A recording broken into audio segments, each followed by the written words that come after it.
Lanjut Gitu Bu. ya. Nanti kalau ada yang ditanyakan, monggo nanti bisa didiskusikan via WA. Gitu nggih. Siap.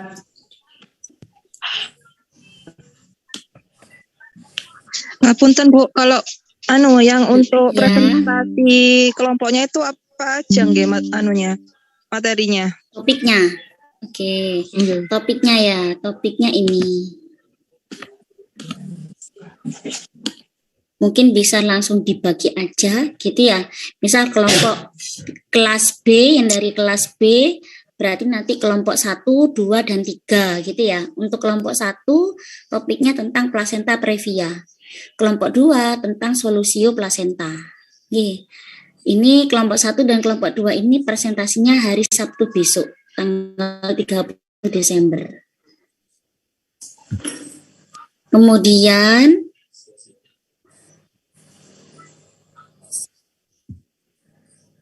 Kelompok 3 Bu. Kemudian yang kelompok 3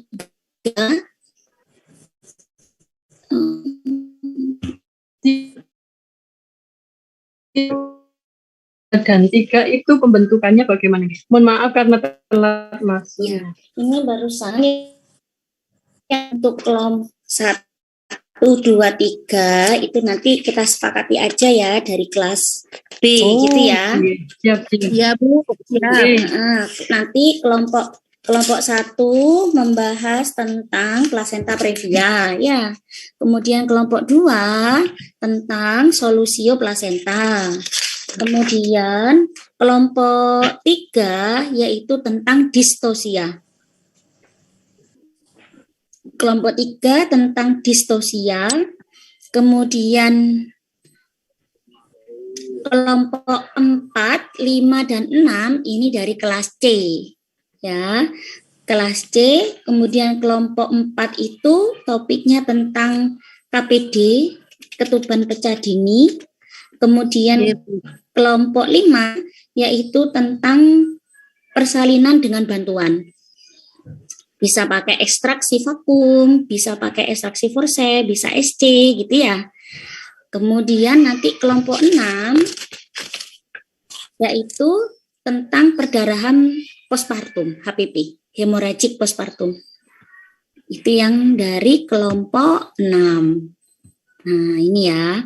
Kemudian kelompok 7, 8, dan 9 ini nanti yang presentasi dari kelas D. Nah, kelompok itu topiknya tentang infeksi purpurium. Kemudian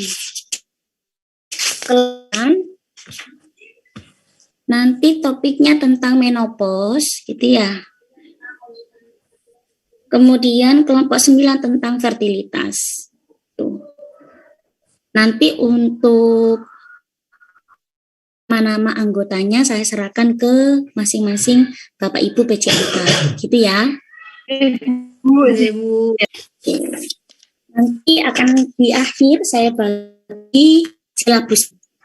Ya, saya kirim ke Bapak Ibu. Nanti bisa sebagai panduan nanti perkuliahannya dengan siapa, pengajarnya apa. Jadi nanti akan saya bagikan untuk RPS keperawatan maternitas. Ada yang ditanya? Jadi nanti kalau misalkan kelas C ini ke kelompok 4 misalkan gitu Bu ya. Langsung presentasi kita semua materinya baik dari PowerPoint dan gitu. Nanti kalau waktunya Bapak Ibu presentasi Sabtu besok presentasi nggih. Jadi monggo kelompok bisa membuat PowerPoint-nya, membuat materinya. Gitu ya. Nanti materinya di-share di grup ya, nanti teman-teman yang lain bisa download materi itu nggih. Ada lagi Ibu kan? Ampun. Baik, selanjutnya kita lanjutkan untuk topik yang pertama hari ini. Hari ini kita akan membahas tentang 2 topik, yaitu topik tentang abortus dan topik tentang KET atau kehamilan ektopik.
Bapak Ibu sudah muncul ya slide-nya ya?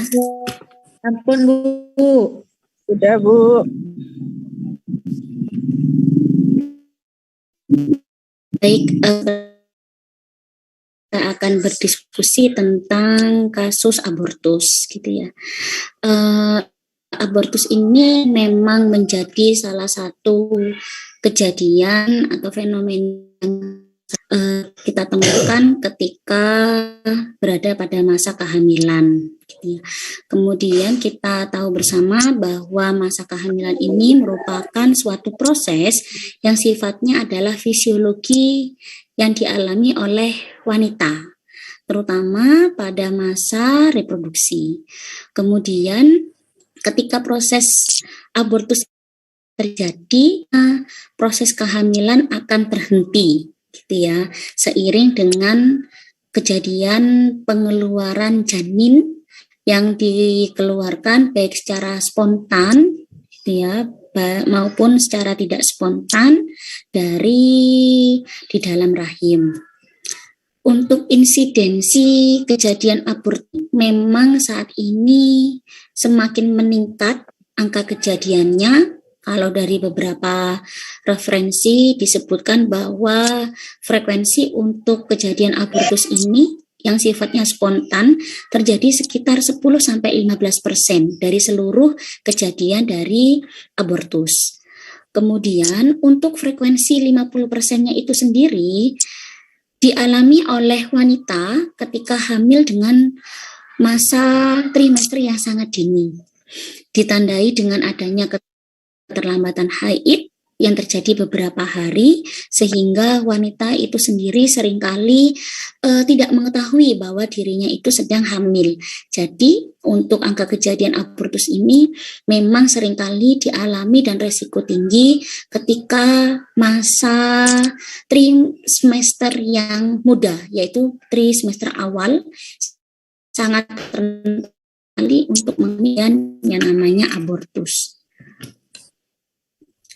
Selanjutnya, abortus itu sendiri dapat kita maknai sebagai suatu proses pengeluaran dari hasil konsepsi atau dari hasil pembuahan, di mana ditandai dengan berat badan janinnya di sini kurang dari 500 gram. Dengan usia kehamilannya yaitu kurang dari 20 minggu. Sehingga kita bisa sebut dengan yang namanya abortus. Kemudian WHO di sini merekomendasikan bahwa janin viabel artinya adalah janin bisa hidup ya di luar kandungan ibu di sini apabila memiliki masa usia gestasionalnya ini telah mencapai usia 22 minggu atau lebih dengan berat badan janinnya yaitu sekitar 500 gram atau lebih. Jadi nanti kalau misal Bapak Ibu ketika di lapangan menemukan bahwa ada ibu hamil kemudian dengan usia kehamilannya telah mencapai usia 22 minggu atau lebih gitu ya, kemudian berat badannya juga sudah lebih dari 500 gram, maka janin ini bisa dikatakan dapat hidup di luar dari kandungan ibu. Dalam artian janin ini bisa dilahirkan apabila memang sudah ada tanda-tanda persalinan di sana. Selanjutnya, seperti yang sudah saya sampaikan di awal, bahwa abortus ini ada beberapa sifat. Ada yang namanya abortus secara spontan, dapat dimaknai sebagai suatu proses berakhirnya kehamilan sebelum hasil konsepsinya ini mampu hidup di luar kandungan, yaitu dengan tanda gejalanya berat badan janinnya di sini kurang dari 500 gram, kemudian usia gestasionalnya ini adalah kurang dari 20 minggu. Jadi ini bisa kita katakan bahwa janin mengalami proses abortus secara spontan. Untuk faktor penyebab terjadinya abortus spontan ini dapat dikarenakan dari 3 faktor, bisa berasal dari faktor janin, bisa berasal dari faktor ibunya, bisa berasal dari faktor secara paternal. Untuk faktor secara paternal itu sendiri disebabkan oleh terhentinya proses biologis pada embrio. Jadi embrio di sini mengalami kegagalan dalam proses tumbuh kembang di dalam kandungan atau di dalam rahim. Selain itu, untuk faktor jantung bisa diakibatkan karena ada kelainan dari proses kromosomnya. Jadi pada proses persilangan antara kromosom X, Y-nya di sini mengalami kelainan, bisa diakibatkan adanya trisomi, polipoidi gitu ya, sehingga menyebabkan kegagalan pada proses tumbuh kembangnya. Kemudian yang kedua adalah dari lingkungan janinnya yang mengalami kondisi yang tidak bagus, terutama adalah kondisi di dalam rahim, terutama di bagian endometriumnya di sini, ya, proses menyebabkan implantasinya di sini tidak berlangsung secara baik, sehingga dengan adanya proses implantasi yang kurang, pendistribusian dari zat-zat nutrisi, gitu ya, mengalami gangguan. Kemudian dari faktor janin ini juga bisa dipengaruhi dari faktor luar seperti radiasi, kemudian virus, kemudian konsumsi obat-obatan. Itu juga bisa mempengaruhi pada proses implantasi. Faktor yang kedua adalah faktor dari ibunya. Bisa dilihat dari faktor paritasnya, yaitu jumlah persalinannya, kemudian usia ibu ketika hamil, ada tidaknya anemia, kemudian ada tidaknya riwayat penyakit infeksi, hipertensi, gitu ya, kelainan endokrin, nutrisi, kemudian ada tidaknya ibu mengkonsumsi alkohol maupun merokok. Nah, itu semuanya adalah masuk pada bagian faktor ibu. Kemudian kalau dari faktor paternal itu sendiri, ini berhubungan dengan proses translokasi kromosom. Ya, di mana kegagalan kromosom di sini dalam tumbuh kembangnya sehingga menghasilkan zigotnya di sini adalah dengan kondisi yang tidak baik. Selanjutnya ini adalah mekanisme dari terjadinya abortus, yaitu abortus ini dapat terjadi sebagai akibat adanya pelepasan baik sebagian maupun seluruh dari bagian embrio, sehingga dapat menimbulkan adanya perdarahan, terutama pada bagian DESI2. Nah, ketika adanya perdarahan pada bagian DESI2 ini, maka dapat mengindikasikan bahwa adanya kegagalan fungsi dari plasenta. Gitu ya. Jadi plasenta di sini mengalami kegagalan fungsi sehingga bisa mencetuskan terjadinya perdarahan pada bagian DESI2. Nanti ketika perdarahan ini terjadi, maka dapat menstimulus terjadinya kontraksi pada bagian uterus. Nah, nanti ketika uterusnya kontraksi, maka akan terjadi yang namanya pembukaan pada bagian serviknya, sehingga akan muncul tanda-tanda persalinan. Ya, jadi itu adalah proses mekanisme dari terjadinya abortus. Nah, ini seperti yang saya sampaikan, pada dasarnya untuk abortus ini memang proses perdarahannya itu terjadi terutama di lokasinya adalah DESI2 basalis. Nah, ketika nanti ada perdarahan di bagian DESI2 ini, selanjutnya diikuti oleh proses nekrosis jaringan. Nah, kemudian ketika nekrosis jaringan sudah terjadi, maka bisa menyebabkan hasil konsepsi atau hasil pembuahan ini bisa terlepas, bisa lepas seluruhnya ataupun bisa terlepas secara sebagian. Kemudian ketika ada pelepasan pada hasil konsepsi ini, tubuh menganggap bahwa perlepasan tersebut sebagai benda asing, gitu ya, di dalam uterus, sehingga bisa merangsang terjadinya kontraksi pada uterus. tinggal nanti kita lihat untuk sifat abortusnya ada yang namanya komplit sama yang tidak komplit. Kalau usia kehamilannya kurang dari 8 minggu, itu biasanya untuk pengeluaran hasil konsumsinya ini bisa keluar secara menyeluruh, jadi spontan gitu ya, dan sifatnya komplit. Kenapa komplit? Karena Fili Coriolisnya di sini masih belum bisa menembus DC2. Jadi ketika hasil konsepsi ini masih berada pada bagian Fili Coriolis dan belum menembus lapisan DC2, maka menyebabkan hasil konsepsi ini mudah sekali lepas. Sehingga nanti bisa masuk pada kategori yang namanya abortus yang sifatnya komplit, karena seluruh hasil konsepsi terlepas secara utuh. Kemudian, kalau usia kehamilannya itu berkisar antara 8 sampai 14 minggu, ini menandakan bahwa Fili Coriolisnya di sini sudah menembus pada lapisan DC2. Nah, ketika filinya ini sudah menembus DC2, maka plasenta ini akan mengalami kesulitan untuk lepas secara sempurna, sehingga masuklah dalam kategori yang namanya abortus incomplete.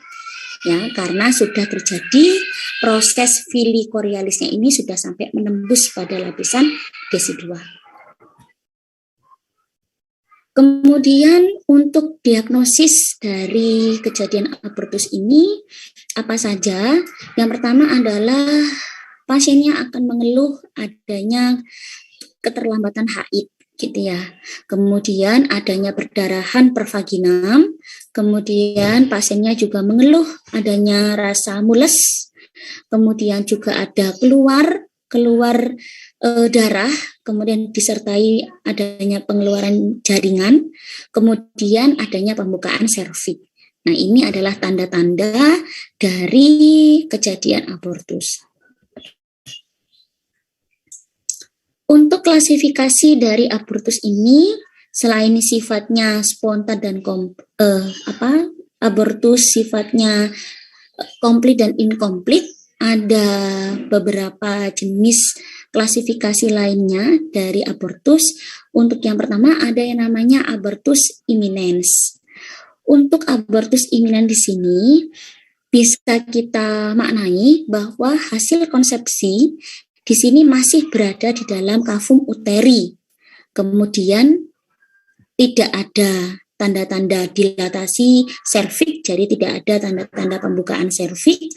Kemudian untuk keluhan mulesnya ini masih sifatnya ringan. Kemudian kalau kita temukan adanya tanda-tanda tersebut, maka proses kehamilannya masih bisa untuk dipertahankan. Penanganannya apa? Nanti dianjurkan pasiennya untuk banyak bed rest. Ya, jadi harapannya ketika pasiennya banyak bed rest, maka bisa membuat aliran darah ke uterus ini semakin banyak. Yang kedua ada yang namanya abortus incipiens. Untuk yang abortus incipiens di sini, hasil konsepsinya, jadi hasil pembuahannya ini masih berada di dalam uterus, akan tetapi bedanya sudah ada proses dilatasi serviks. Jadi kalau abortus incipient ini sudah ada pembukaan serviksnya. Kemudian perasaan mulesnya semakin sering dan semakin kuat. Nanti apa penanganannya? Penanganannya itu adalah nanti akan dilakukan tindakan kuretase. Jadi ini kalau abortus incipient ini sudah tidak bisa dipertahankan untuk proses kehamilannya. Karena sudah sangat aktual sekali, tanda-tanda persalinan sudah muncul, ditandai dengan adanya pembukaan serviks dan adanya perasaan mules gitu ya. Perasaan mules ini mencerminkan sudah terjadinya proses kontraksi pada bagian uterus. Jadi nanti penanganannya harus segera dilakukan tindakan kuretase. Yang ketiga, ada yang namanya abortus incomplete gitu ya. Jadi seperti yang saya sampaikan, untuk abortus incomplete ini ditandai dengan pembukaan serviks, kemudian ada pengeluaran sebagian jaringan. Jadi sebagian jaringan ini sudah keluar, Kemudian proses perdarahannya itu semakin banyak, bahkan bisa resiko membuat pasien mengalami shock. Kemudian perdarahannya ini tidak akan bisa berhenti apabila jaringan-jaringan ini masih belum bisa keluar secara sempurna. Kemudian penanganannya apa? Nanti akan dilakukan tindakan kuretase. Selanjutnya ada yang namanya abortus komplit.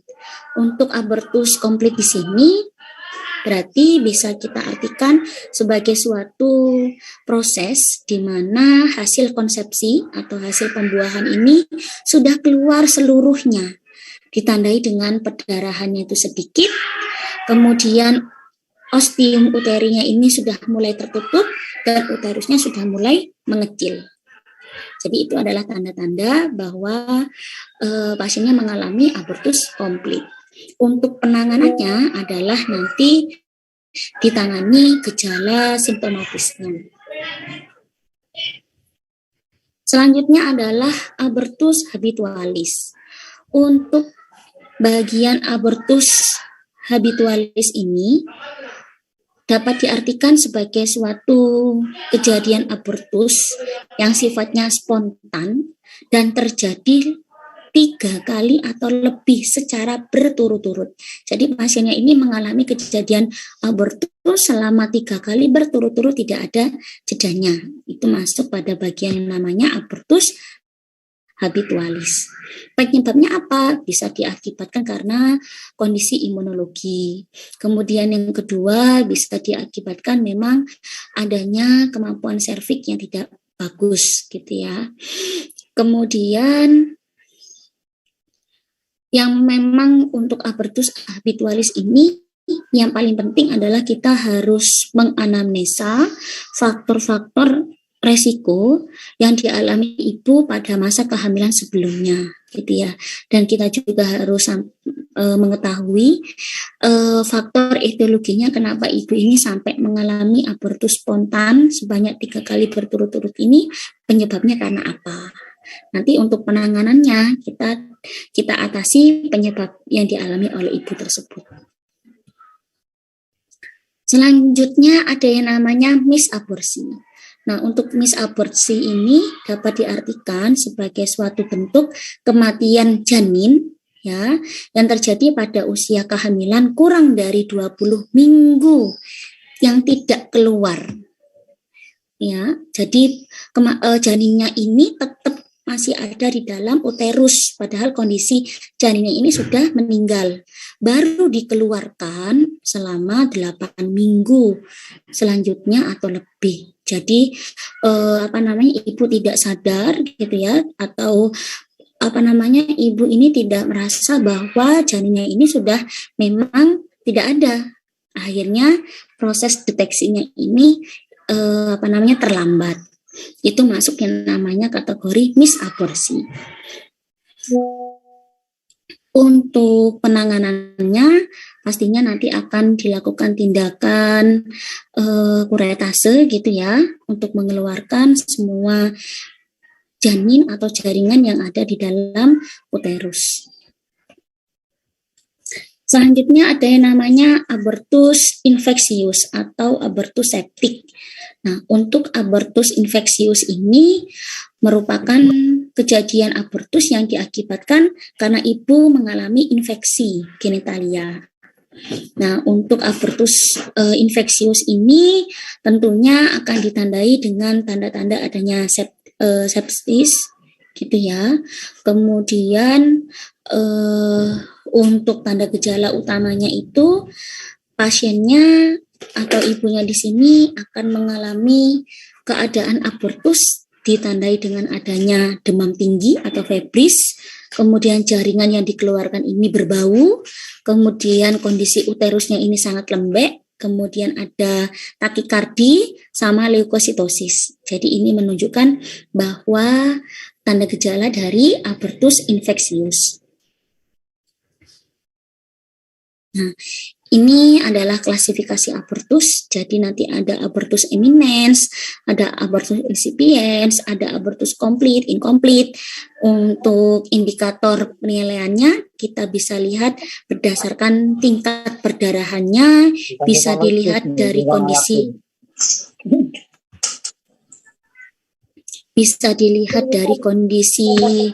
serviknya, kemudian bisa dilihat dari ukuran atau besarnya uterus, dan bisa dilihat dari gejala lain. Jadi ini adalah klasifikasi dari abortus. Ya, contohnya seperti abortus imminens ini, untuk perdarahannya itu antara sedikit sampai sedang, kemudian kondisi serviknya ini masih tertutup, kemudian besarnya dari uterus ini masih berada pada kondisi usia kehamilannya sesuai UK-nya. Kemudian gejala lainnya itu disertai dengan adanya kramnya yang sifatnya ringan sama uterusnya yang lunak. Kalau abortus insipien ini perdarahannya mulai dari tingkat sedang sampai banyak, kemudian kondisi serviknya ini terbuka, kemudian besar uterusnya ini bisa sesuai atau semakin kecil dari ukuran uterusnya. Kemudian juga disertai dengan adanya gejala kram yang sifatnya sedang bahkan sampai kuat, dan sifat uterusnya ini sangat lunak. Itu masuk pada kategori abortus insipien. Kalau abortus incomplete ini perdarahannya itu sedikit sampai sedang, kemudian kondisi serviknya itu terbuka, kemudian dan lunak. Untuk ukuran uterusnya ini disesuaikan berdasarkan usia kehamilan, ya. Kemudian gejala lainnya bisa disertai dengan adanya kram kuat. Jadi kramnya ini sifatnya adalah sangat kuat sekali, kemudian ada pengeluaran dari jaringan, kemudian dan uterusnya ini sifatnya lembek atau lunak. Kalau yang abortus complete, ini sifat perdarahannya itu di antara sedikit atau bahkan tidak ada sama sekali perdarahan, kemudian serviknya ini tertutup, ya, dan sifatnya lunak. Kemudian besar uterusnya ini kurang dari usia kehamilan, dan gejala yang lainnya ini ada yang disertai dengan kram maupun yang ada juga yang tidak disertai dengan gejala kram. Dan uterusnya ini sifatnya adalah kuat. Komplikasinya apa untuk abortus? Komplikasinya adalah resiko tinggi mengalami perdarahan, jelas ya, karena tanda-tanda abortus ini memang disertai dengan adanya proses perdarahan. Kemudian yang kedua, juga resiko tinggi mengalami perforasi pada bagian uterus. Kemudian yang ketiga, juga beresiko untuk mengalami infeksi dan shock.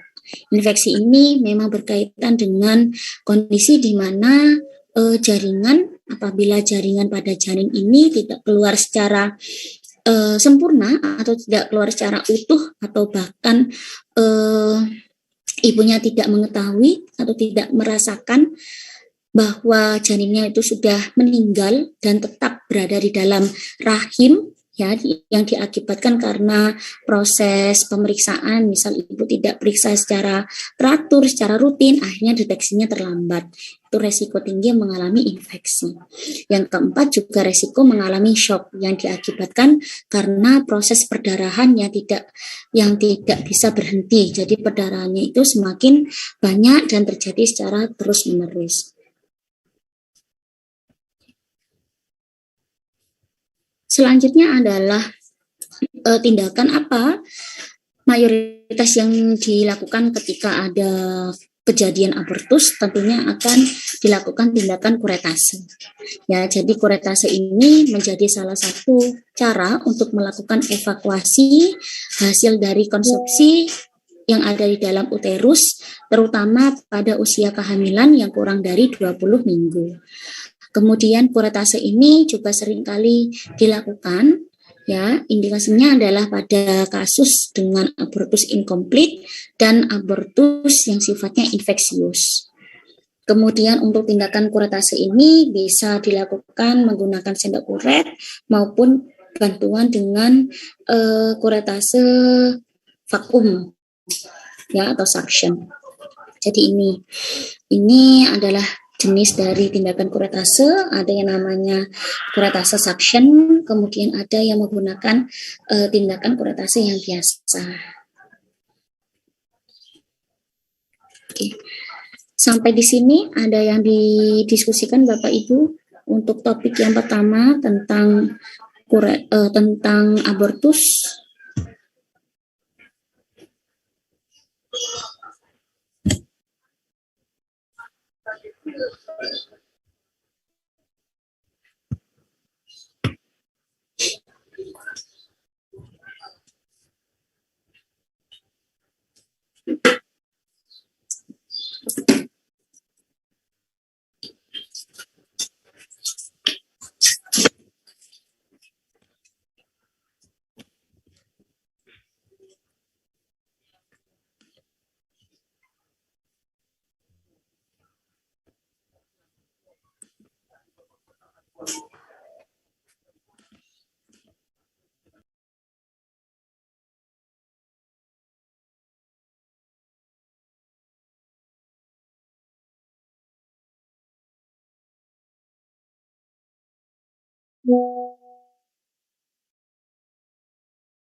Izin Bu, suaranya hilang nggih. Tidak ada suaranya, Bu. Nggih, Ibu, nggih. Baik, selanjutnya kita lanjutkan untuk topik yang kedua, yaitu tentang KIT atau kehamilan ektopik terganggu. Sudah muncul ya Bapak Ibu ya? Sudah, Bu.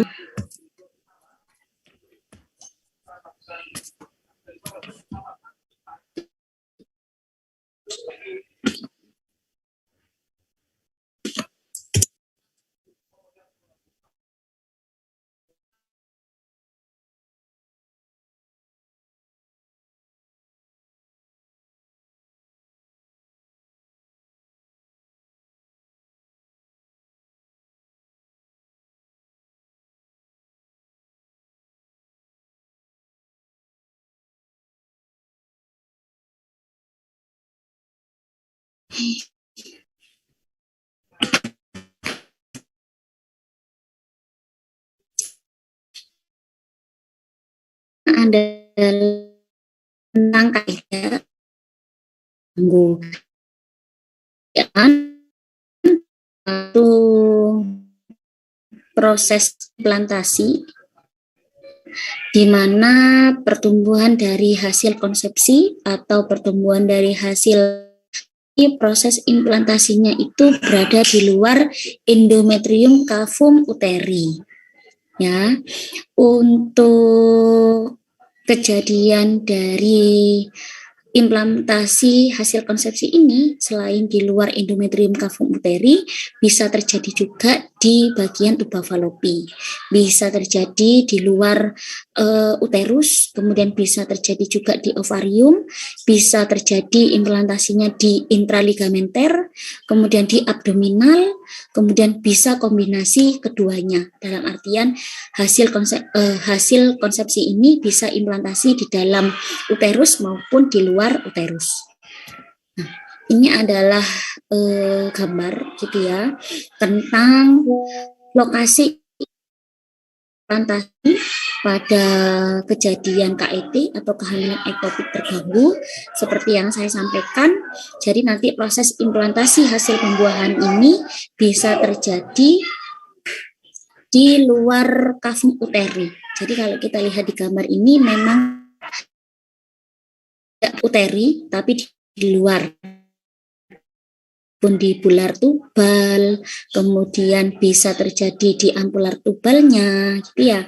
Bisa terjadi di bagian ovariumnya, bis implantasinya terjadi di abdomen, bisa terjadi di bagian intramuralnya, bisa terjadi di serviks, gitu ya. Kemudian bisa di interstisial atau di bagian tuba falopi. Nah, pada dasarnya prinsipnya kehamilan ektopik ini berarti implantasinya, ya, implantasi dari hasil konsepsinya ini terjadi di luar kantung kafum uteri. Penyebabnya apa? Nah, untuk faktor penyebabnya ini bisa diakibatkan oleh beberapa kondisi. Yang pertama, bisa diakibatkan dari riwayat operasi tuba sebelumnya. Jadi ketika ada gitu ya, misal sebelumnya pernah memiliki riwayat operasi tuba, nah ini dengan adanya riwayat operasi pada bagian tuba falopi ini beresiko untuk munculnya terjadinya jaringan parut. Nah, ketika ada jaringan parut terbentuk di dalam tuba falopi, maka dapat menghambat silia, gitu ya. Silia ini yang menjadi pemegang peran utama dalam mengantarkan hasil konsepsi yang terjadi di tuba falopi untuk bisa bergerak terus ke dalam uterus. Jadi kalau ada jaringan parut di dalam tuba, maka menghambat silia ini untuk mengedarkan hasil konsepsi ke dalam uterus, sehingga hasil konsepsinya itu terjadi di bagian tuba falopi. Faktor yang kedua adalah diakibatkan karena salpingitis atau infeksi pada bagian saluran telur, gitu ya. Kemudian juga bisa faktor penyebabnya dari hasil atau dari penggunaan alat kontrasepsi yang ada di dalam rahim, kemudian adanya kondisi kecacatan secara bawaan pada bagian tuba falopi, kemudian juga bisa diakibatkan karena adanya kelainan zigot, gitu ya. Kemudian juga bisa diakibatkan karena adanya radang di bagian tuba falopi dan ada riwayat kejadian abortus sebelumnya. Untuk tanda gejala dari KET, kehamilan ektopik terganggu ini, hanya proses tidak terjadi yang terjadi atau proses perdarahannya itu tidak seperti biasanya. Kemudian adanya nyeri tekan di bagian abdomen dan adanya nyeri di bagian pelvis. Kemudian ada perubahan dari uterusnya. Kemudian pasiennya juga adanya tanda-tanda hipotensi, kemudian takikardi, hipotermi. Kemudian kalau dilakukan palpasi adanya massa, terutama di bagian pelvis. Ini adalah tanda-tanda dari KET. Ono kuliah tiba ndak sang ngrasakno. Untuk patogenitas dari kejadian KET ini bisa terjadi berdasarkan beberapa faktor, gitu ya. Untuk faktor yang paling utama itu adalah terjadi bisa kita nyatakan sebagai faktor mekanik. Artinya adalah suatu faktor di mana terjadi proses perlambatan dari perjalanan ovum yang sudah dibuahi ke dalam uterus. Contohnya ini bisa diakibatkan karena kondisi salpingitis atau adanya infeksi pada saluran tuba falopi. Ya, ini nanti ketika ada infeksi di sana maka dapat menyebabkan terjadinya aglutinasi, gitu ya, aglutinasi sehingga bisa menghasilkan lipatan-lipatan pada lapisan mukosa sehingga dapat menjadi penyempitan terutama di bagian lumen. Nah, ketika penyempitan ini terjadi, maka resiko terbentuknya kantong-kantong sehingga dapat menjadi saluran yang bisa membuntu dari saluran tuba falopi itu sendiri. Ketika ada kantong-kantong tersebut, maka bisa mengakibatkan silia, ya. Silia ini mengalami kesulitan atau mengalami hambatan untuk mengedarkan hasil konsepsi untuk digerakkan sampai ke arah pastinya akan di bagian tuba falopi. Sementara itu faktor dari faktor fungsional itu sendiri berhubungan hormon karena ketika ada kedua hormon ini, maka dapat mengakibatkan terjadinya penurunan regulasi dari reseptor adrenergik, terutama pada bagian otot polos. Jadi nanti otot polosnya ini akan mengalami penurunan fungsinya sehingga tidak kuat dalam mendorong silia untuk melakukan pergerakan mengedarkan hasil konsepsi ke dalam uterus. Faktor lain bisa berasal dari lumen tuba. Seperti yang sudah saya sampaikan, pada bagian lumen tuba ini resiko mengalami endosalpingitis, ya, di mana adanya infeksi pada saluran tuba bisa menyebabkan terjadinya perlekatan, ya. Ketika ada perlekatan di sini terjadi, maka dapat membuat saluran tuba falopi menjadi semakin sempit dan bisa membuat terjadinya buntu pada saluran tuba falopi, sehingga membuat hasil konsepsi tidak bisa digerakkan sampai menuju uterus dengan bantuan silia. Faktor lain adalah dari segi dinding tubanya. Nah, dari dinding tuba ini dengan adanya kejadian endometriosis tuba, ini tentunya dapat menyebabkan terjadinya proses di mana lapisan tuba itu semakin terkikis gitu ya, ditandai dengan adanya perdarahan yang sangat banyak, sehingga nanti proses implantasinya juga akan terjadi di dalam tuba falopi. Nah, ini adalah pathway dari kehamilan ektopik, yaitu seperti yang sudah saya sampaikan, bisa diakibatkan dari faktor tuba itu sendiri, ya. Kalau dari faktor tuba falopi ini adalah ditandai dengan adanya tanda-tanda infeksi pada saluran tuba. Nanti ketika infeksi saluran tuba ini terjadi, maka dapat memicu terjadinya perlekatan. Kemudian ketika nanti adanya perlekatan, maka dapat membuat saluran tuba ini semakin menyempit. Kemudian ketika saluran tuba ini menyempit, maka zigot tidak mampu untuk menempel di dalam endometrium. Nantinya akan terjadinya kejadian kehamilan ektopik. Kemudian yang kedua adalah abnormalitas zigot. Nah, ketika adanya kondisi abnormalitas zigot, maka dapat membuat zigot ini terlalu besar untuk tumbuh, atau zigot ini akan tumbuhnya semakin cepat. Nah, ketika zigot ini tumbuhnya semakin cepat, maka dapat membuat kesusahan ketika akan memasuki saluran tuba falopi, karena berkaitan dengan ukuran dari zigot itu sendiri yang semakin membesar, sehingga dapat membuat zigot ini tidak mampu menempel di bagian endometrium dan akan terjadi kehamilan ektopik. Kemudian faktor yang ketiga adalah faktor hormonal. Nah, untuk faktor hormonal itu sendiri salah satunya adalah dari pengkonsumsian pil KB gitu ya. Kita tahu bersama bahwa ketika ibu memiliki riwayat konsumsi pil KB, tentunya akan ada penambahan produksi dari progesteron, karena kita tahu bahwa di dalam kandungan pil KB ini ada tambahan dari hormon progesteron, sehingga menyebabkan produksi progesteron di dalam tubuh ini semakin meningkat. Nah, ketika ada peningkatan produksi progesteron di dalam tubuh, maka dapat membuat gerakan tuba ini semakin lambat. Nah, sehingga nanti akan beresiko menyebabkan zigot ini tidak menempel secara sempurna di dalam endometrium dan akan mendorong terjadinya KIT. Sementara itu sendiri kalau dari ovarium, nah ovarium ini berhubungan dengan kondisi di mana ovum ini ditangkap oleh tuba kontralateral. Nah, ketika tuba kontralateral ini sudah menangkap ovum, gitu ya, maka nanti akan menyebabkan zigotnya ini tidak bisa menempel dalam endometrium. Sama halnya dengan yang terakhir adalah dari pemakaian alat kontrasepsi di dalam rahim atau AKDR.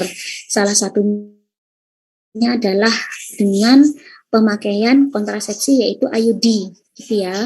Nah, ketika ibu ini memiliki atau sedang melakukan kontrasepsi, maka risiko mengalami peradangan pada lapisan endometrium dan endosalping gitu ya.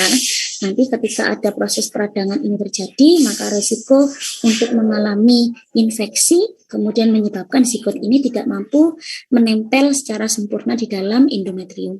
Nanti dari hasil keseluruhan faktor-faktor tersebut, mulai dari faktor tuba, faktor abnormalitas zigot, hormonal, ovarium, dan pemakaian IUD ini, tentunya hasil akhirnya adalah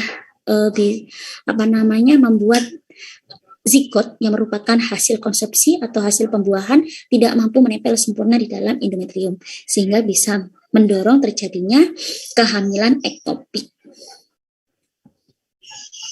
Nah, ketika nanti kehamilan ektopik terjadi ini bisa menimbulkan beberapa masalah keperawatan. Salah satunya bisa menimbulkan perdarahan, gitu ya. Kemudian bisa menimbulkan terjadinya resiko infeksi, kemudian memunculkan nyeri akut dan masalah keperawatan duka cita, yaitu berhubungan dengan salah satu tindakan kehamilan ini yang salah satunya adalah harus kehilangan janinnya. Jadi nanti diagnosa keperawatannya bisa mengangkat tentang duka cita. Selanjutnya, pemeriksaan penunjangnya apa saja yang bisa dilakukan untuk menegakkan kehamilan ektopik ini?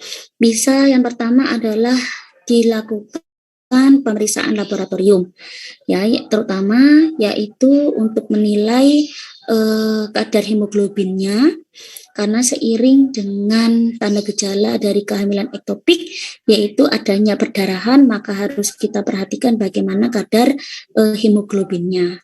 Kemudian dan nilai dari kadar leukositnya, apakah menunjukkan kondisi leukositosis atau tidak.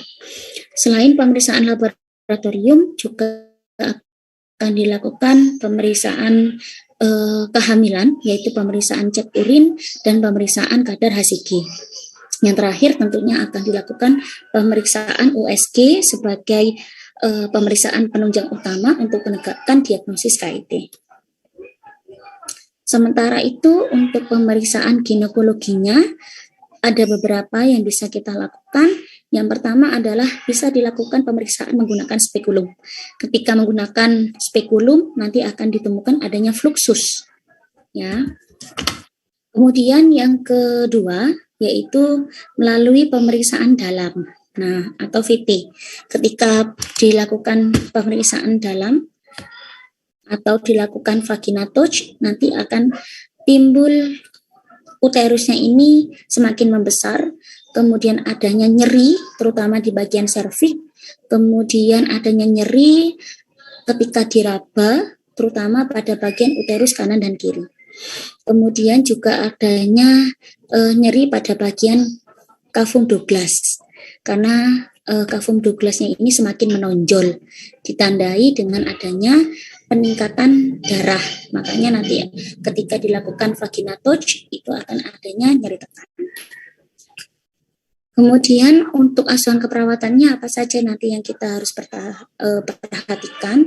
Tentunya akan dilakukan tindakan anamnesis terlebih dahulu berkaitan dengan gejala klinis dari riwayat ibu mengalami KIT ini. Yang pertama adalah kita tanyakan atau kita kaji berkaitan dengan riwayat keterlambatan head sebelumnya itu seperti apa. Yang kedua adalah tanda gejala kehamilannya. Kemudian kita juga tanyakan apakah ibu mengalami perdarahan pervaginam. Kemudian ada tidaknya bercak-bercak atau spotting gitu ya, dan ditanyakan juga warnanya seperti apa.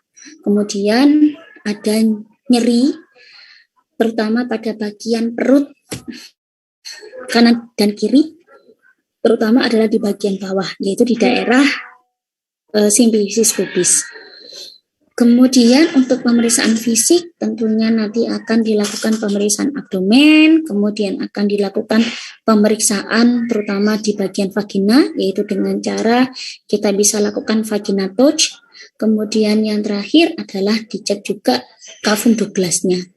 Melalui pemeriksaan vagina touch itu nanti akan terlihat adanya penonjolan pada bagian kavum Douglas. Makanya nanti pasiennya akan ada keluhan nyeri terutama di bagian bawah.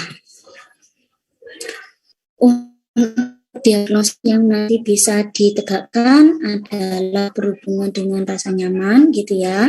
Karena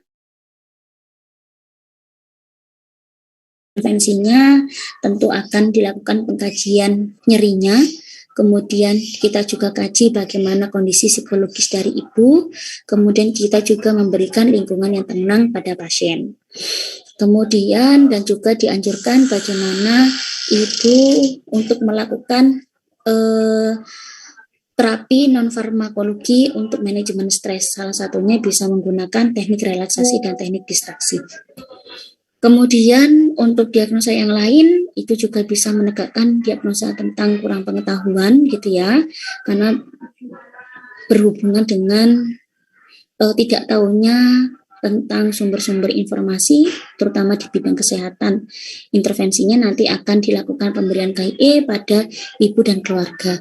Tentunya ketika ibu dengan diagnosis KIT ini betul-betul kita harus memberikan KIE yang sangat lengkap kepada pasien, gitu ya, terutama pada ibu-ibu misal dengan kondisi primigravida.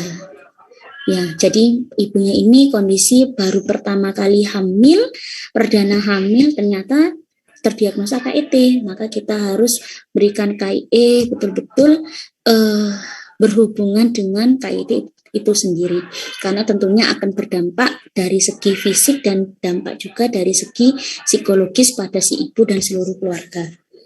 Kemudian tentunya ketika proses KIE itu dilakukan, kita akan pasiennya untuk melakukan sharing gitu ya, untuk memberikan balik.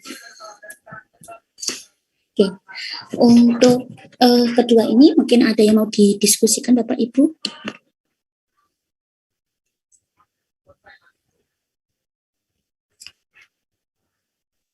Bu, izin bertanya.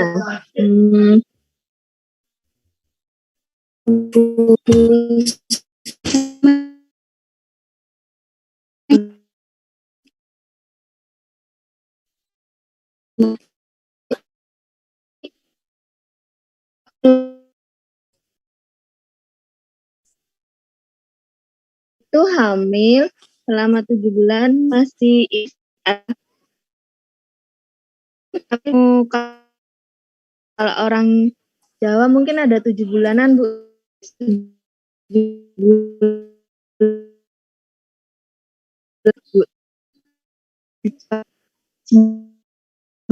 bulan sama bisa kandungan ke ini ke SPOG juga ke puskes.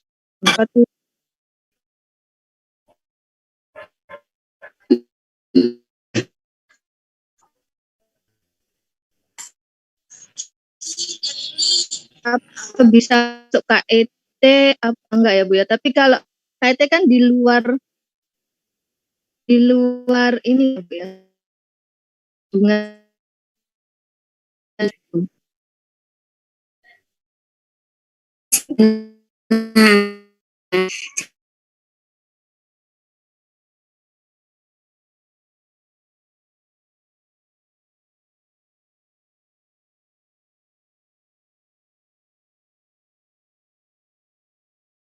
Kemudian ternyata tiba-tiba hilang gitu ya Bu ya.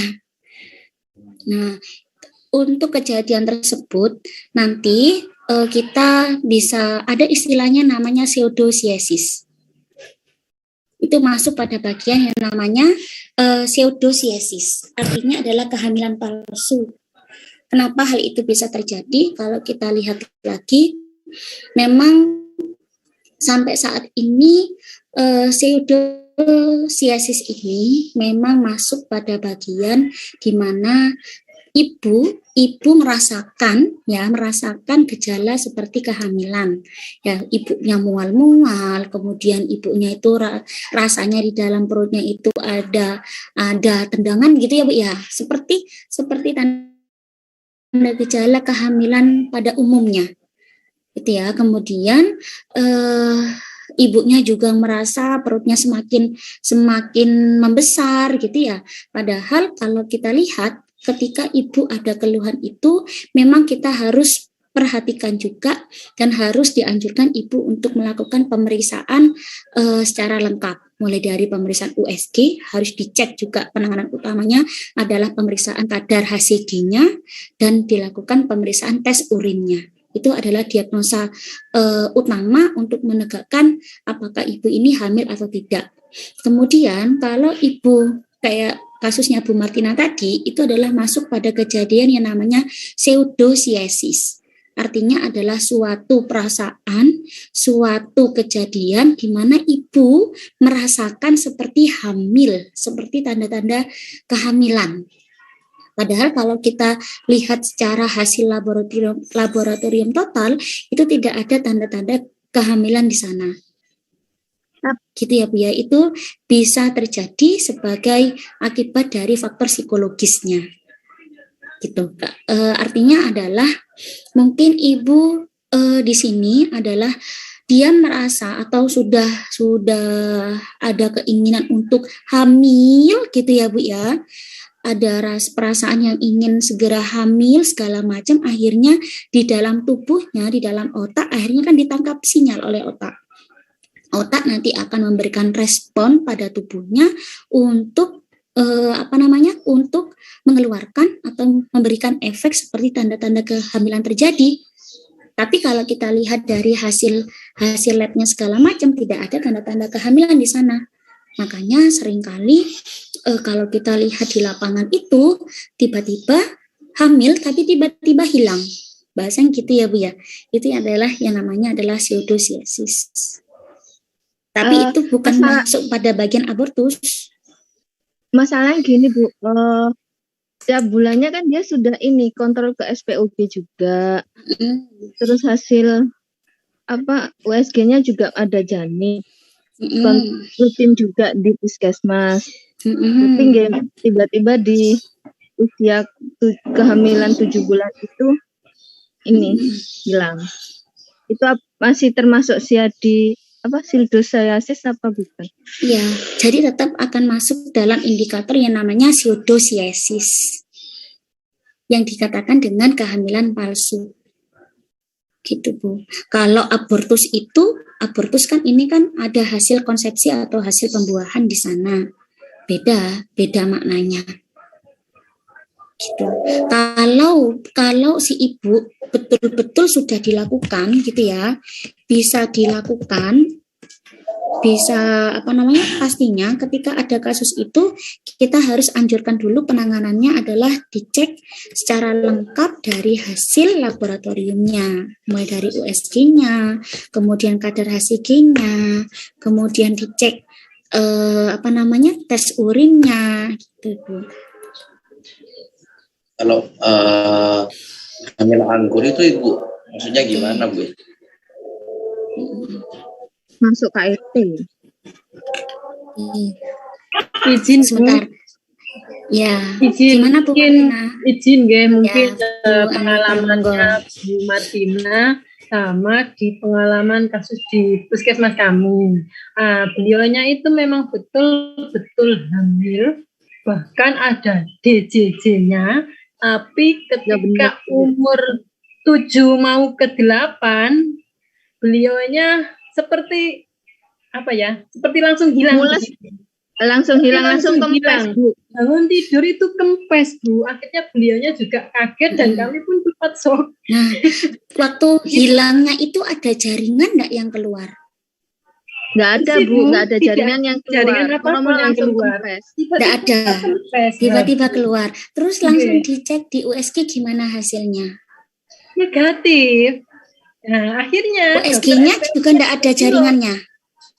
Dokter SPOG-nya juga bingung Bu, karena kemarin dari hasilnya itu ada. misal ya kalau kayak tadi, misal kalau tiba-tiba 7 bulan, kok tiba-tiba langsung hilang gitu ya. Memang yang pertama kita harus lihat dulu gitu ya. Kalau abortus kan ditandai dengan adanya perdarahan. Kemudian yang kedua ditandai adanya pengeluaran sebagian jaringan yang keluar ya. Kemudian adanya pembukaan serviks ya. Kemudian adanya kontraksi pada uterus gitu ya Bu. Nah, kalau kejadian ini ternyata sudah 7 bulan, kemudian hilang ya. Hilang, terus dicek di USG kayak kasusnya Bu Anita dan Bu Martina, kok enggak ada, Iya betul. kok kosong gitu ya, Iya, betul. enggak ada Itu jaringan yang buat sisa. kita. Nah itu berarti Bu, Iya Bu. kalau di medis adalah kalau misal ibunya itu merasa kayak perasaannya gitu ya, perasaannya kayak hamil, tapi pas dicek lab ternyata negatif semua, nanti itu masuk kategorinya adalah pseudocyesis, ya, pseudocyesis. Nah kalau kasus ini, ini Maksud saya ini. ini yang susah untuk dijelaskan ini. Apa ini? Kok hilang semua? Apa ini diserap oleh tubuh gitu? Tapi kalau memang diserap, kenapa ada DDJ-nya gitu loh Bu? Nah, Hasil karena webnya juga ada menunjukkan bahwa ini. ada janin juga. Gitu. Ya, karena memang kalau pseudocyesis itu memang nanti semua tubuh, tapi sebenarnya negatif semua. Tapi kalau kasus ini kan kasusnya beda. Ada DJJ, berarti kalau ada DJJ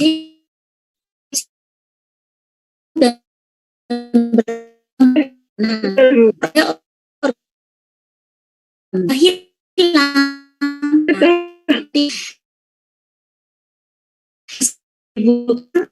Kalau kan harus, tapi tidak karena kita Karena apa ya Bu sampai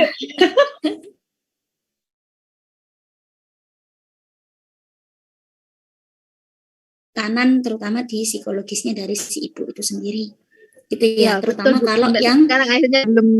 nah apalagi kalau Belum. yang ibunya itu primi Primi gravida, ya? primi gravida Ya, primi gravida. gravida itu sangat resiko Harapan tinggi, rentan sekali secara psikologisnya Psikologis, atau iya. sangat sensitif sekali gitu ya Bu Martina dan Bu Anita nggih. Nggih. Pada dasarnya ibu Bu harus digarisbawahi adalah misal kalau ada yang nanti pseudocyesis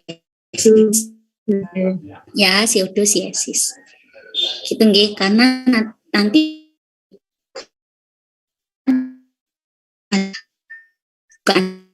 kemudian adanya kontraksi uterus, ada perdarahan di sana gitu ya.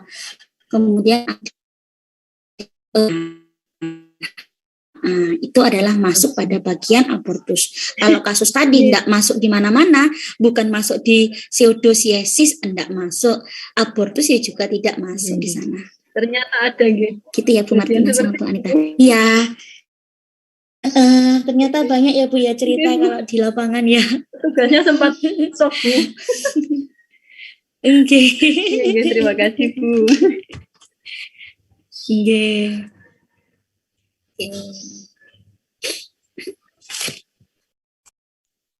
Ada lagi Bapak Ibu yang mau didiskusikan berkaitan dengan dua topik tadi?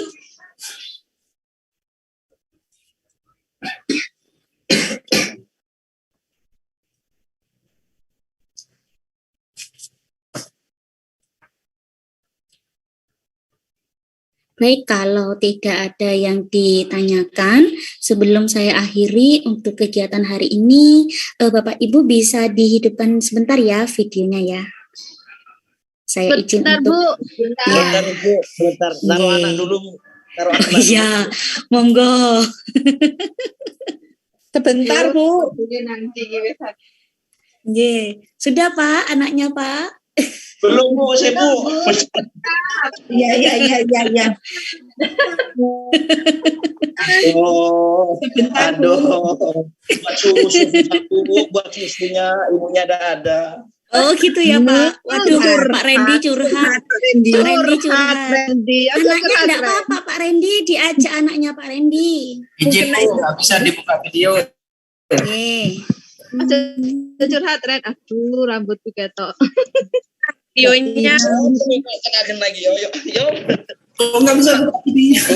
Buku ya apa gini sih, tremor wis kan. Aduh. Sirkum ya. Kok gelap, Ren? Sering. Kok nggak bisa?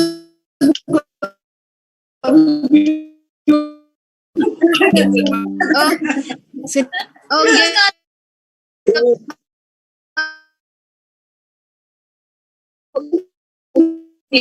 Sempat ketinggalan.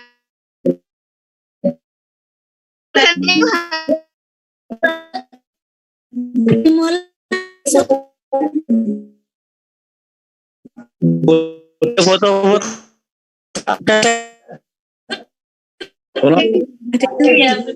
Bu, mau tanya lagi. Salam ring.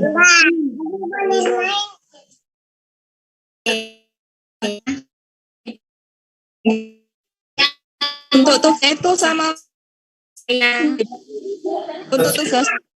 itu sama makalah juga. untuk tugasnya Bu Fajri ya, nanti kita kumpulkan makalahnya dalam file ya dan PowerPoint ya. Soalnya nanti dikirimkan aja ke pengajarnya. Ya, karena minggu depan kan dengan Bu Wila. Ya, minggu depan sama Bu Wila. Nanti kelompok 1 sama kelompok 2 makalahnya dikirim aja softwarenya ke Bu Wila. Kemudian nanti PowerPoint-nya langsung dipresentasi.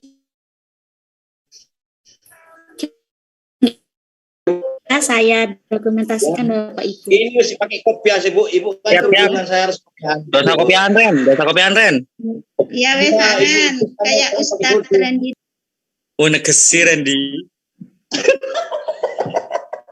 Rame, Chan. Misi di grup, Chan. Misi di grup, Chan. Oh, iya. 1, 2, 3. Saya selfie Bu ya. Maaf Bu ya. Ya, selanjutnya yang kedua, layar yang kedua.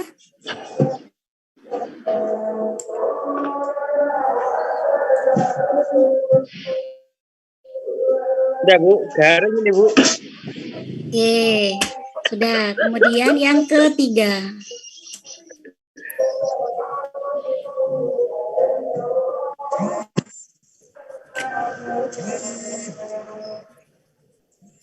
Ibu nama lengkapnya siapa? Tanya-tanya.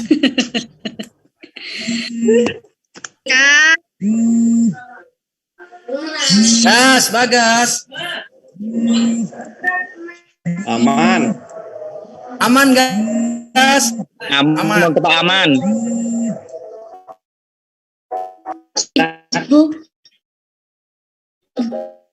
Sedang saya